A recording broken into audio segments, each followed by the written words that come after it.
यही काम आप अपने जलसों में करते हैं शहजाद पूनावाला, मैं आपको मंच दूंगी। यही काम आपके नेता जलसों में करते हैं, बताते हैं कि कैसे दलित, पिछड़े, ठाकुर सबने नेता चुना, मुसलमानों नेता चुना। आप डिबेट में आते हैं, उसमें भी आप हिंदू मुसलमान करते हैं, आप और हम करने लग जाते हैं। सर ये क्या सोच है सर?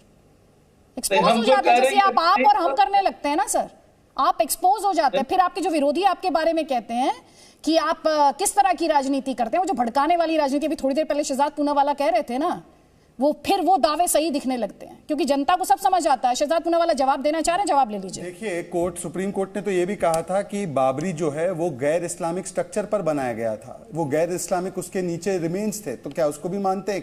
क्या कोर्ट ने जब हिजाब के ऊपर फैसला दिया था उसको मानते हैं? लाउड स्पीकर के फैसले को मानते हैं? 3 तलाक के कानून बनाने के फैसले को? ये सारे फैसले नहीं मानेंगे। चयनात्मक कमिटमेंट है। मैं इनसे पूछना चाहता हूं, सिर्फ मुझे एक बात बता दो कि ये कौन से मुगल आर्किटेक्चर था या औरंगजेब के आर्किटेक्ट्स थे कि हर जगह जहां पर भी इन्होंने तथाकथित मस्जिद बनाई वहां पे नीचे मंदिर जरूर बेसमेंट में बना दिया। मतलब कि ऐसी मस्जिदें बनाई जिसके अंदर लोटस के चिन्ह हो, जिसके अंदर स्वस्तिक के चिन्ह हो, जिसके अंदर कमल के चिन्ह हो। वाह वाह वाह, ये कहां से बनाया? ये देखिए, औरंगजेब का प्रवक्ता बोल पड़ा फिर से।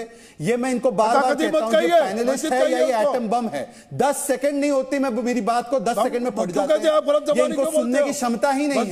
ये 10-10 सेकंड में फटने वाला बम है। ये पैनलिस्ट है ही नहीं, ये इनके अंदर सहिष्णुता ही नहीं है। यही आक्रांता वाली मानसिकता रही होगी। आप तार्किक तौर पे बात करते हैं, मैं तो तार्किक की बात कर रहा हूं, पर ये बीच में क्यों फट जाते हैं बीच में बार-बार? आप जो उनको जवाब दे रहे थे जल्दी से 30 सेकंड्स प्लीज। जी देखिए, मैं आखिरी में ये केवल इतना पूछना चाहता हूं कि आज साफ साफ दिखाई दे रहा है कि ये शिवलिंग है।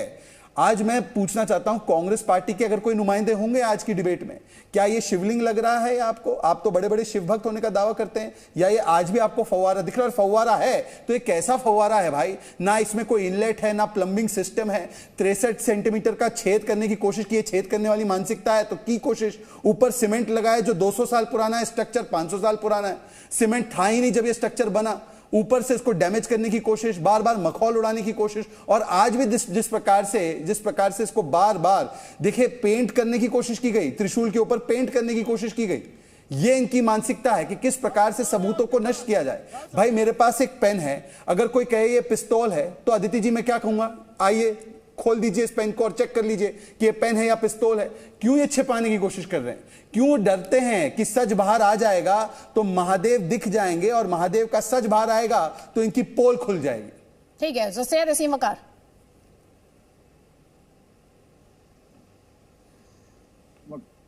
नहीं देखिए, मैं अभी आपने कहा कि आप लोग महंगाई पे बोलते नहीं।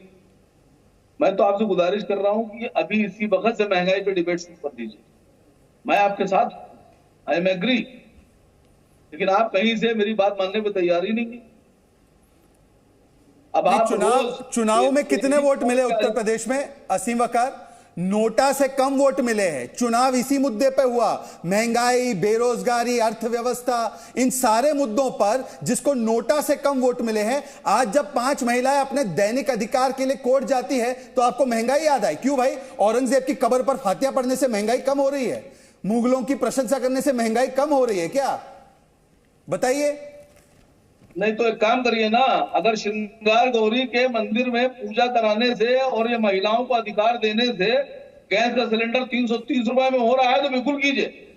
अच्छा, नहीं तो आपके इस ढांचे को मस्जिद कहने से, जबकि सुप्रीम कोर्ट ने कहा कैरेक्टर डिटरमिन कीजिए, उससे 300 रुपया हो रहा है तो बता दीजिए। उससे 300 रुपया हो रहा है तो बता दीजिए। नहीं दे रहे हैं आप पेट्रोल 100 रुपए में बेच के बेवकूफ बना रहे लोगों को। आपकी तेलंगाना की सरकार सबसे ज्यादा वैट चार्ज करती है, वहां पे वैट कम करवाइए और बताइए कि क्या आज जब 5 महिलाएं कोर्ट गई तो उनका अधिकार नहीं है? आप सड़कों पर नमाज अता करिए, आपका अधिकार है। आप जगह जगह पर जाकर औरंगजेब की फातिया पढ़े, वो आपका अधिकार है। परंतु 5 महिलाएं अपने दैनिक अधिकार के लिए कोर्ट तक नहीं जा सकती, और उसमें कोर्ट का आदेश आए तब आपको महंगाई याद आती है। औरंगजेब को अगर तुम 5 मिनट भी पढ़ लिया होता, 5 मिनट, 5 किताब की बात नहीं कर रहा हूं, 5 मिनट भी पढ़ लिया होता तो मैं समझता हूं कि आंखों के पर्दे हट गए होते। औरंगजेब तो बड़ा महान था। बताइए आपके लिए औरंगजेब महान थे या शिवाजी महाराज, छत्रपति शिवाजी महाराज? क्योंकि छत्रपति शिवाजी महाराज तो औरंगजेब के खिलाफ लड़ते थे। आप बताइए, आपके सांसद महाराष्ट्र से, बताइए कौन महान है आपके लिए? दोनों महान थे, दोनों कैसे महान होंगे? दोनों कैसे महान होंगे? अच्छाई और बुराई दोनों में विश्वास रखेंगे आप? राक्षस और शैतान और अल्लाह दोनों में तो विश्वास नहीं रख सकते। या तो अल्लाह में विश्वास रखेंगे या शैतान में रखेंगे। हम आपसे पूछ रहे हैं कि क्या छत्रपति शिवाजी महाराज जिन्होंने औरंगजेब से लड़ाई लड़ी वो महान थे या औरंगजेब महान थे? दोनों नहीं हो सकते। अच्छा, एक बात ये बता दो कि मराठों ने राजपूतों को कई बार हराया, दोनों की लड़ाइयां हुई, तो तुम्हारी नजर में राजपूत देशद्रोही है या मराठे? मराठा और राजपूत दोनों ही देश के आक्रांता नहीं थे, दोनों ही देशद्रोही नहीं थे, दोनों ही बाहर से नहीं आए थे। अब जरा मुद्दे पर आ जाइए आप लोग, मुद्दे पर आ जाइए। लेकिन एक सेकंड सुन लीजिए मेरी बात। सैयद असीम वकार, आपको वैसे पता होना चाहिए, अभी थोड़ी देर पहले आप बेरोजगारी, महंगाई सब पे बात कर रहे थे। ये आपने असदुद्दीन ओवैसी को नहीं बताया था? थोड़ी देर पहले बोल के गए हैं वो, पर महंगाई बेरोजगारी पर नहीं बोल रहे थे, ज्ञानवापी पर बोल रहे थे। ये बताया नहीं आपने ओवैसी साहब को?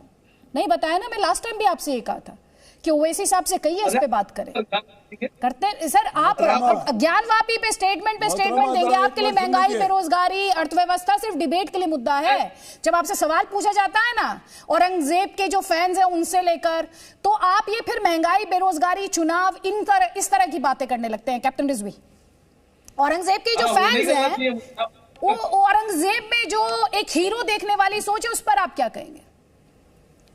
मैं अपनी बात करना चाहूंगा, मैं 30 सेकंड लूंगा। मैं पहले इतिहास बताना चाहूंगा कि अगर आप देखिए जो मुस्लिम अग्रता आए हैं, उससे पहले भी 326 ईस्वी पूर्व जो है सिकंदर भी भारत की तरफ आ रहा था, जो सिंध नदी से वापस लौट गया। आप ये देखिए, जो भी शहर, जो भी नगर, जो भी ऐसे जहां पे मंदिर और शिवालय हुए हैं, वहीं पे हमले हुए हैं, वहीं जंग हुई, चाहे वो गजनवी आया हो, चाहे गौरी आया हो। उसी तरह औरंगजेब ने भी जो मंदिर थे उनको तोड़वाया भी, मस्जिदें उस पर बनवाई भी। बाबरी मस्जिद का भी यही हुआ, और ज्ञानवापी में भी वही है। वो भी औरंगजेब का दौर है, क्योंकि उनको बहुत आसानी से एक सुविधा मिल जाती थी, बनी बनाई इमारत मिल जाती थी।